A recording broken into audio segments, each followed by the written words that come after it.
Resources here in Salt Lake City. I'd like to welcome everyone, and we're going to turn the meeting over to Director Thomas for a briefing. Thank you, Chairman and members of the board, for your time today. As you can see, we have a couple of teammates up here with us. Dana Dean is going to be discussing a Department of Interior topic that is, I think, worthy of the board knowing about.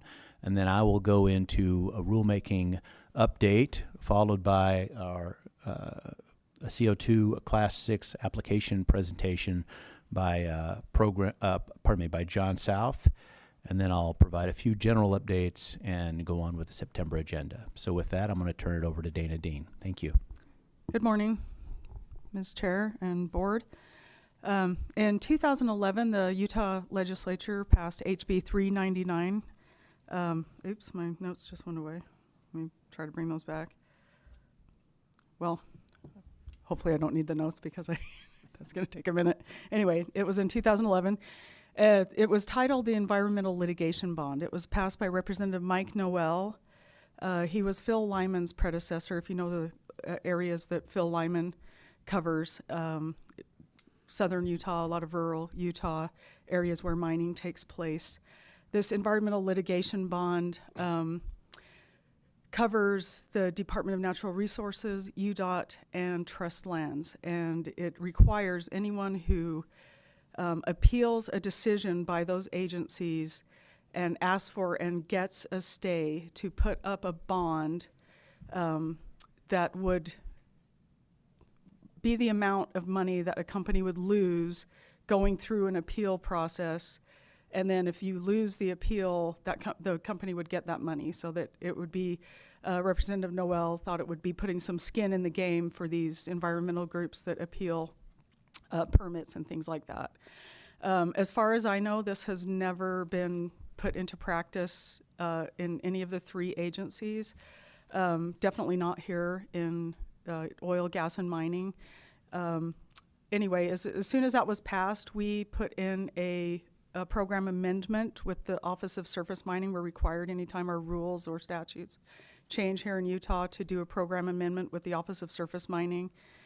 We thought that we would immediately be told that it's inconsistent with the public input process of the surface mining laws. 13 years later, on August 15th, they finally came back and told us that it was published in the Federal Register on August 15th as a denial. So we now need to go to the legislature and have them exempt the coal program from this statute. And so we will work on doing that in the next session. And we just thought that the board should be aware that this is happening. We don't know why it took 13 years to come tell us something that we thought that they would do immediately. It wasn't a Democrats versus Republicans thing, because in 13 years we've had both types of administration. So we really don't know what the thinking was, but it has finally happened. And so we will work with the legislature in the 2025 session to exempt the coal program from that requirement. Again, I don't think it's been used at all in any of the three agencies in 13 years. So I'm not sure if it's helpful in any way, but we will do what we need to do to exempt the coal program. Thank you. Is Doggett going to lead the process before the legislature? Are you teaming up with the other agencies? Well, the other agencies don't need to exempt themselves. It's just the coal program. It can still apply even to the minerals and oil and gas program. We will probably talk to the legislature about whether it's useful for the other agencies to be involved. Yeah. Interestingly, the original bill applied to DEQ as well, but they immediately got a letter from the EPA saying this would affect their primacy, and they got exempted before the bill passed. We were not that quick, and as you can see, it took 13 years for us to get a similar letter. So we'll work on getting at least the coal program exempted, but we'll have discussions, and we may discuss with other agencies as well to see if this is something that is helpful to remain on the books or not. Thank you. Thanks, Dana. I appreciate the help there. Again, ongoing communication with the board. You can reach out to us anytime if you want an update on this. Generally, moving on to the next topic, the board's probably well aware that we are working on a few different rulemaking processes that eventually will be brought back before the board. As I give you an update on this, I wanted to give you some changes we're doing in the division regarding our rulemaking process. Given the volume that we have, and I think it's a good step forward. We are documenting comments in a relatively large, few different spreadsheets for each rulemaking. Reason being is historically we've had good conversations back and forth during these sort of pre-rulemaking stakeholder meetings.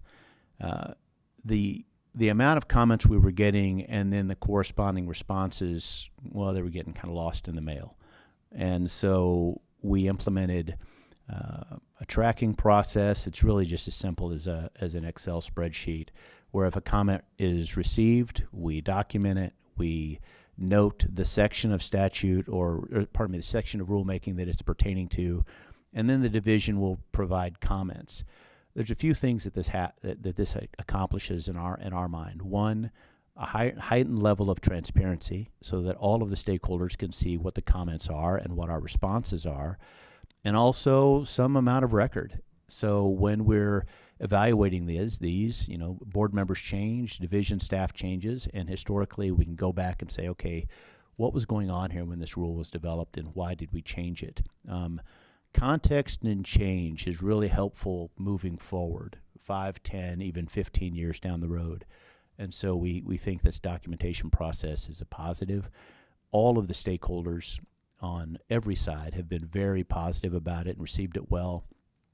Honestly, it's a ramp up for the division because we are implementing this, frankly, kind of midstream on some of our rulemakings. So the division's putting in good hours on this, especially some staff.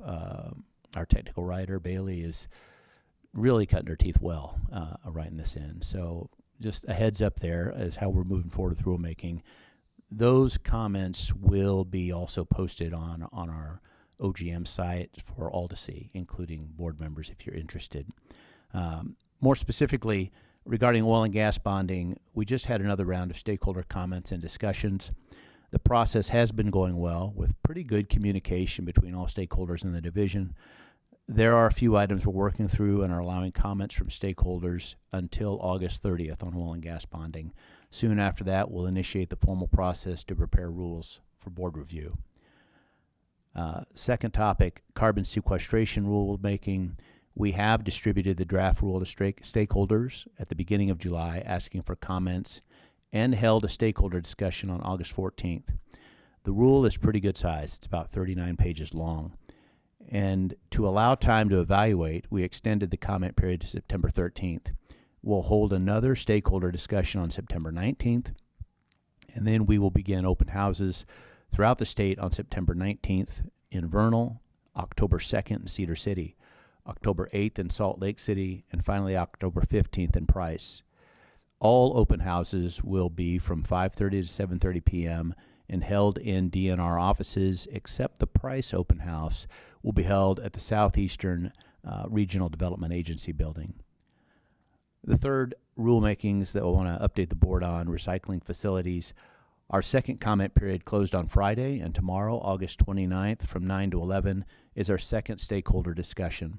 There has been good discussion with our staff and the stakeholders on this rule, and feedback actually has been good and helpful, and even I think quite thorough, which is a little bit of work on the front end, but I think will give us a much more refined rule when we bring all of these before the board.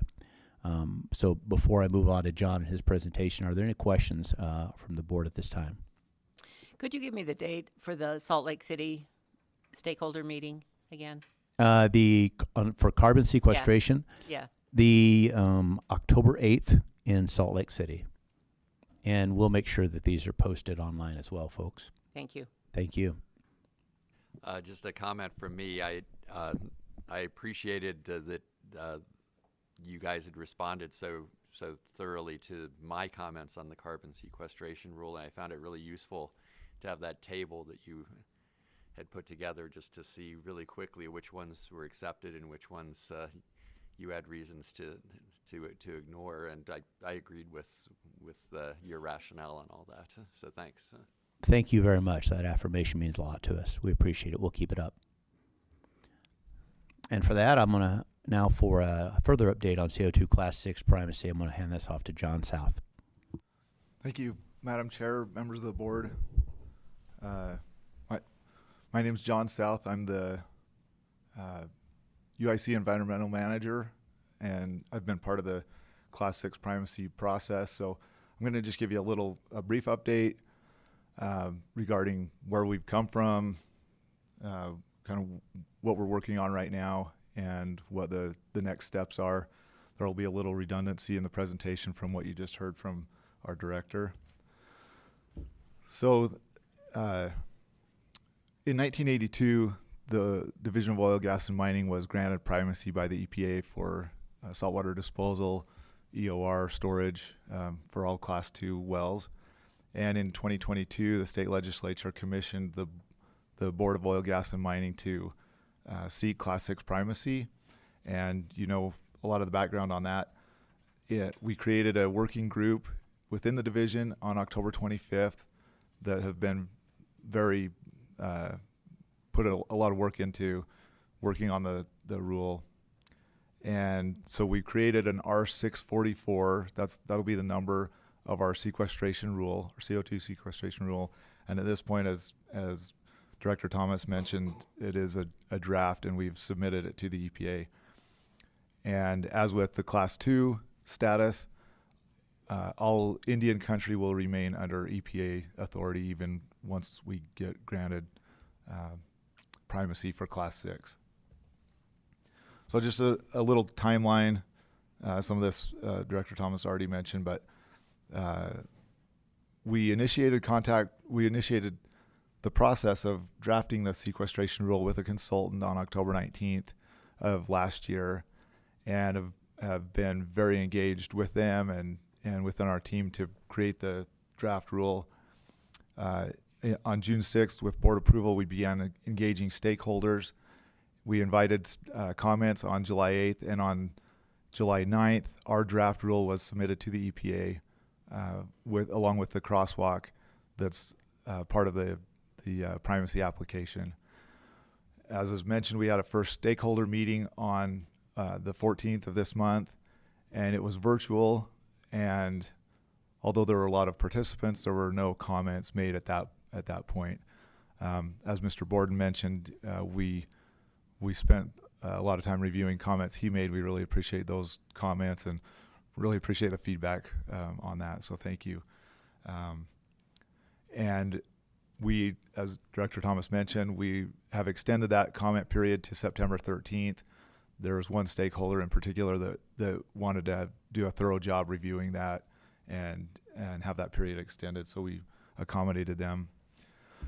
So for ongoing work that we'll be doing, we will continue to accept that feedback and continue that process of working with stakeholder comments and seeing where we can improve our rule.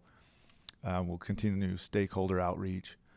We are in constant communication with the EPA. They've been very helpful through the process. There's items that come up that have uncertainty to them, and they've been very good with helping clarify things.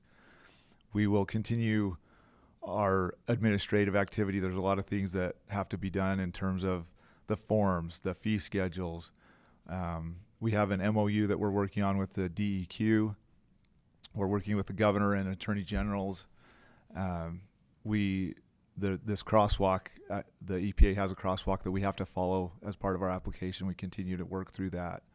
We're writing the program description and creating the standard operating procedures and guidance documents that operators will be able to follow as they work through the process. As Director Thomas mentioned, we have these open houses. We feel like we're addressing the needs around the state to minimize the demands of other people having to come to Salt Lake. We're reaching out to them. Those locations that were mentioned, Price, Vernal, Salt Lake City, and Cedar City, we feel like does a good job of covering the state, But if there are other locations that need to happen, or we need to have additional open houses, we want to make sure that we've thoroughly engaged the public in an opportunity to provide comment and provide education for them. We're anticipating that on October 23rd at the board hearing for October that we will ask the board for approval to begin the formal rulemaking and file with the Office of Administrative Rules and continue the process. And if we can do that by November 15th, we anticipate publishing in the Utah Bulletin, and the public comment period will open. So just to give you some thoughts that we have, and certainly people that we've addressed for stakeholder comment, and we anticipate people that will be very involved in this going forward. There's already a DOE funded research project near Bonanza out in eastern Utah. The Utah Geological Survey and the Energy and Geoscience Institute that Mr. Walker is very involved in have put a lot of work into that project. There's a potential DOE project in central Utah that would involve those same players. The School and Institutional Trust Lands Administration is very keen to be part of this process. And there's a lot of interest from Carbon and Emery counties with the coal mining and power generation in that area, the EOR that's already in place, and fertilizer manufacturing. And with the carbon, I forget the name of the meeting that we have that's coming up next week. The Carbon County Collaborative. There's already been a lot of talks about a lot of interest from people about CO2 sequestration in that part of the state. And just as a report, I think this has maybe been brought to the board's attention before, but there was an opportunity for a grant for Class 6 work that we prepared. We began the process of that, and we have elected not to submit that grant application because of the ongoing costs that would be tied to that, and some pretty heavy-handed obligations that we felt like were a little bit overbearing for what we wanted to do as a division. That's all I have for this presentation. If you have any questions, I'd be happy to answer them now, or if I don't know them, I'll find somebody and we'll get back to you. Board, do you have any comments or questions at this point? Good report. Thank you. Okay. Thank you for bringing us up to date. Director Thomas. Thank you. Thanks, John. Sorry I took some of your thunder on the dates there. We really should have gotten that tied in a little better, but repetition is often good in those sorts of matters. Just a couple of general updates, maybe just one specifically. I think the board is tracking the progress of the critical infrastructure study that the division was commissioned to do in the 2024 legislature. We have some months ago, a month or two ago, stood up a website providing updates on this critical infrastructure study. We have contracted out with Stantec, as I've said before, to do the bulk of the work on the data collection and the assessments, interviews for all stakeholders, which were pretty diverse. Some updates, we have had several operator-producer meetings so far to determine the best way to get information into Stantec as they I don't want to use aggregate in an aggregate study. I've got to think of a new word. It's as they pull together different information outlining what our current production is as well as the state's potential.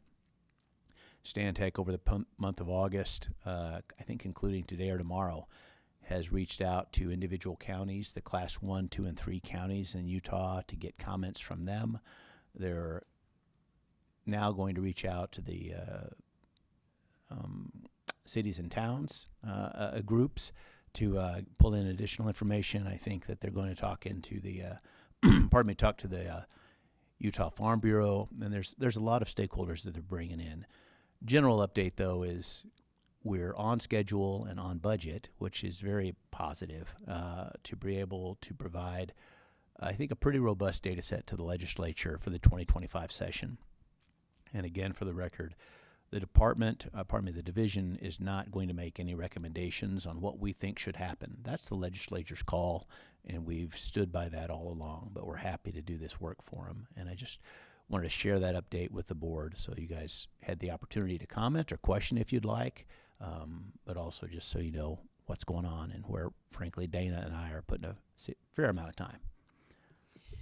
Will there be interviews with individual board members or not I on this? I don't think that they're anticipating individual board member interviews Okay. On this. The legislature spelled out the stakeholders pretty well in that statute. I may be missing it, honestly, but currently I don't see it on my calendar. Okay, thank All right. you. Thank you.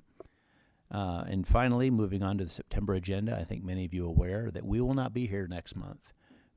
We're going to be in Vernal, and that meeting will be on Wednesday, September 25th at 8 a.m. The meeting will be conducted electronically with an anchor location at the UINTIV Conference Center in the Ashley Boardroom in Vernal, Utah. The meeting will be streamed live on the Department of Natural Resources YouTube channel as well. And I will meet with you today or soon after to make sure that travel arrangements are accommodated so everybody is able to get down there appropriately. And Chairman, members of the board, that's all I have today. Do you need to know who's going to take themselves and who needs to go with the Doggum personnel, or you want to wait on that? You could say that now, or we could talk at a break. I don't mind. Why don't you maybe your assistant can send an email Certainly, will do. to the members and find out who's riding with you and who's driving. Happy to do that. Thank you. Thank you. I'd like to add, I will not be attending that in person, but I'm happy to come down here to take part in the meeting, or I can do it from my home office, whatever works best. Chairman, Mr. Borden, we will have this location set up, so you're welcome to come in here. We're going to have dual AV systems at both locations, so you're welcome to drive in if you'd like. It may be a little lonely, but it'd be nice to have you here. Yeah, Thanks. we need to have Mr. Borden's participation in the meeting. So Certainly, it's important that he figure out how he can participate certainly. in town. Thank you. Thank you. Anything else, Director? No, thank you, Chairman. All right. Now's our opportunity for any public comment. Is there anyone in the public that would like to speak on any issues? Seeing nobody dying to speak to us, I guess we will proceed. The way we've handled this, we've had a break between the briefing session and the formal session so they can change formats. At the October meeting, this will be conducted as one meeting and we'll move directly from the briefing session to the formal session. But for today, we're going to take about a 10-minute break for them to switch equipment. And we will be back at 9:35 and commence the formal session. Thank you.